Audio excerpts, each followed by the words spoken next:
Ադրբեջանի նախագահը տարբեր ամբիոններից խոսում է Հայաստանի իբր կապիտուլյացիայի մասին։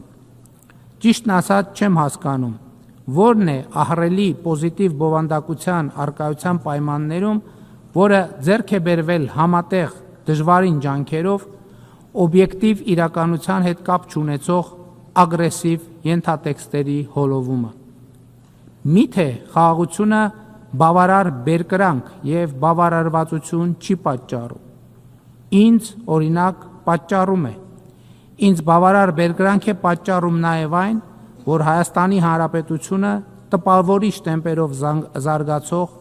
անկախ, ինքնիշխան, սեփական ապագան այսօր կառուցող ժողովրդավարական պետություն է և ատելություն չի տածում ու չի տարածում հարևանների և որևէ մեկի նկատմամբ։ Միջազգային հանրության ուշադրությունն եմ հրավիրում այն փաստին, որ այսպես կոչված Զանգեզուրի միջանցքի և այդօրինակ խոսույթները ձեռք բերված պայմանավորվածություններից չեն բխում, կապ չունեն համաձայնությունների հետ, ունեն գրգռող և նեգատիվ ազդեցություն և ընկալվում են որպես ինքնիշխան երկրի նկատմամբ տարածքային պահանջ, ի հեճուկս ձեռք բերված և հռչակված պայմանավորվածությունների։ Բայց սա իհարկե մեզ ոչ մի միլիմետր չի շեղի ձեռք բերված խաղաղության նշանավորման և հռչակված պայմանավորվածությունների իրականացման գործելակերպից։ Իմ այսօրվա ելույթում ի դեպ չեք գտնի վերաբերելի գոնե մեկ դրույթ կամ արտահայտություն,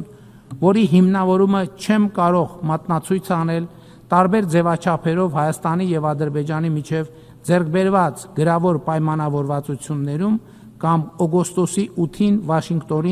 Վաշինգտոնում ստորագրված և հրապարակված փաստաթղթերում։ Ադրբեջանցի գործընկերոջս առաջարկում եմ կենտրոնանալ ձեռք բերված պայմանավորվածությունները